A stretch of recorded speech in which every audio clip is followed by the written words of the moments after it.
I'm here at the Echo Fox roster day, joined right now by Dardoch himself. Talk a little bit about the fact that he's joined the team, what's in store for him.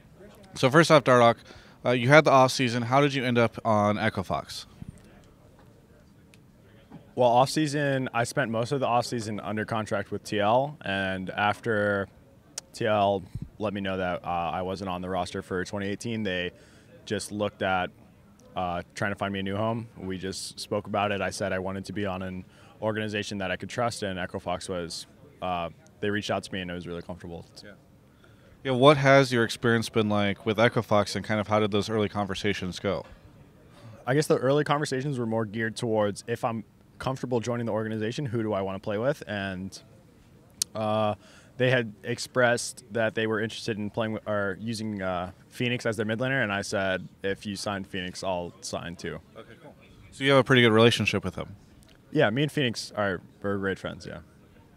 All right, so we'll now dive into the obvious stuff. So this time last year, I was sitting down in the Yahoo Esports studio, and you were wearing an Immortals jersey. Now those things have changed for both of us. Neither one of us have those jobs anymore.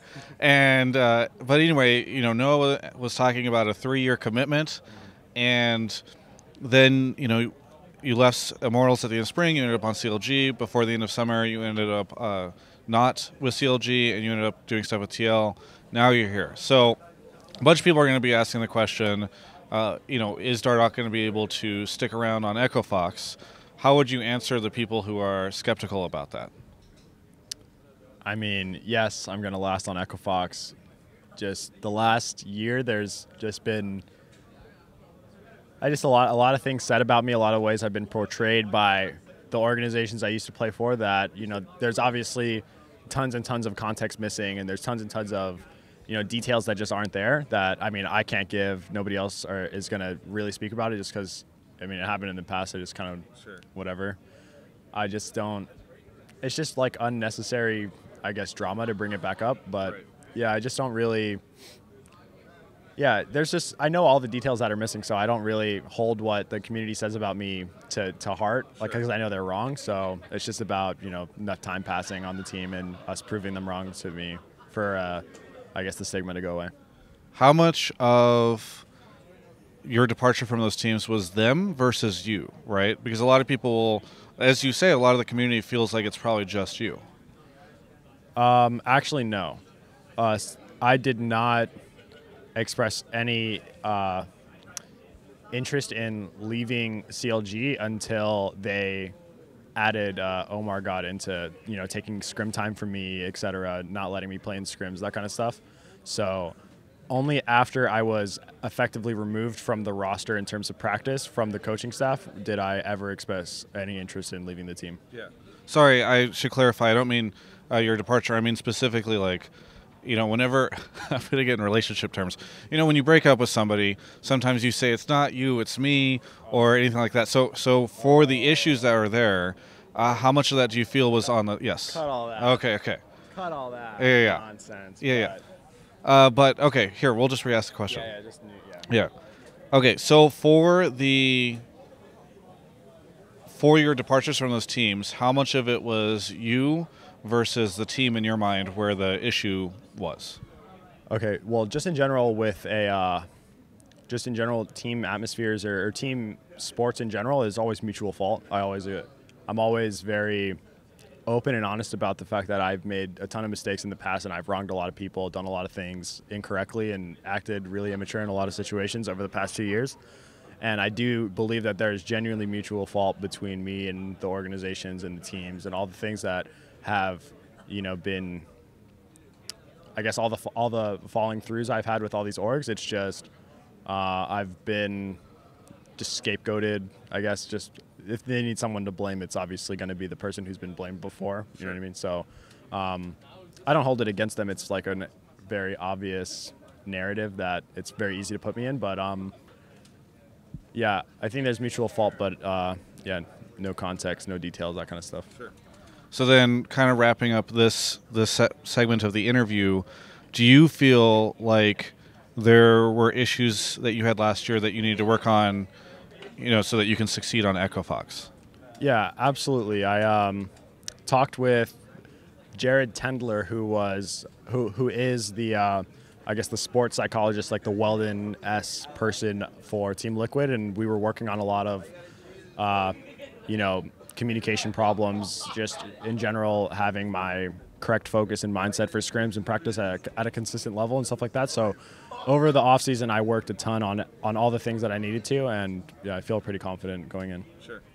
And then just taking the roster as a whole, I love the Echo Fox roster because everybody says, I even say this, it feels like this is a roster that will either blow themselves up or blow up the rest of the NALCS, right? Like, because people say Huni has an ego, people say Phoenix is emotional, people say you have an ego, people say Adrian has an ego. Nobody says anything about Altec. I don't know why. I'm looking at him as I say this. But anyway, so there's this idea that, like, you guys are just going to rip each other apart behind the scenes. And if that's the case, hopefully Echo Fox is filming it so we can get another great piece of cinematic esports content. But what would you say to people who are assuming that that's going to be the case with this roster?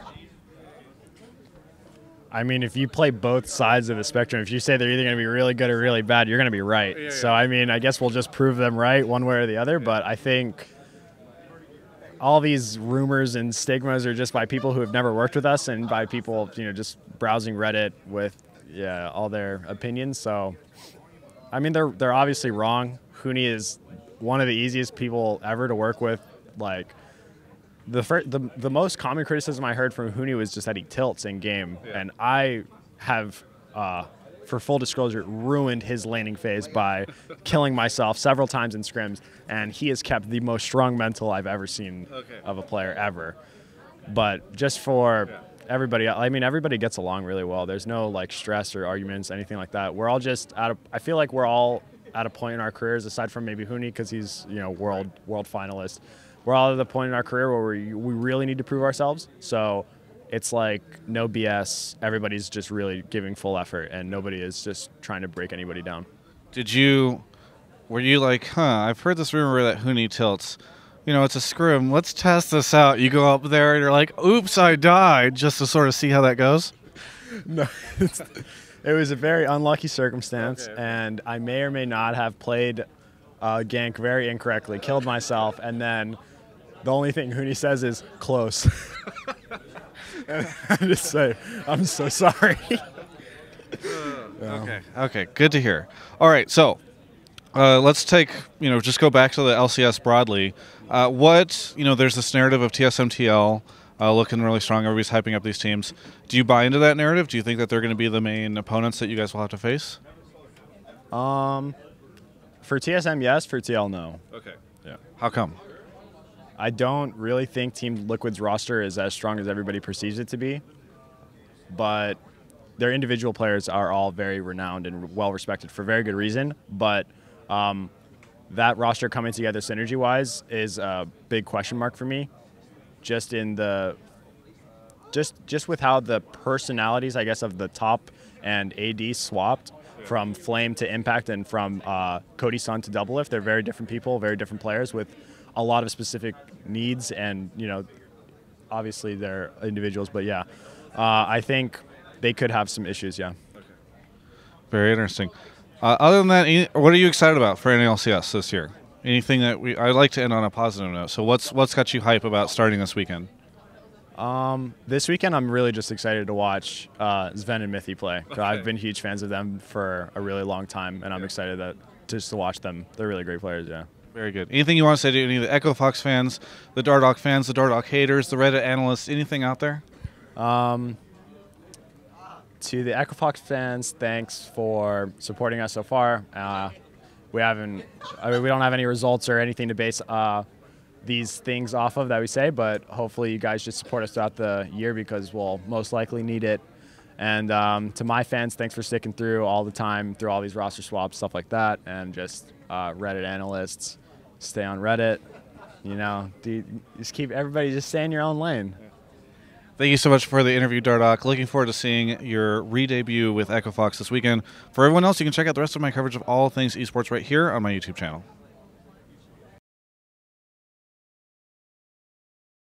Listen, Los Angeles housing prices are only going up. rent is ridiculous, and I'm unemployed. So if you want to support me, you can do so over at travisgafford.com/support.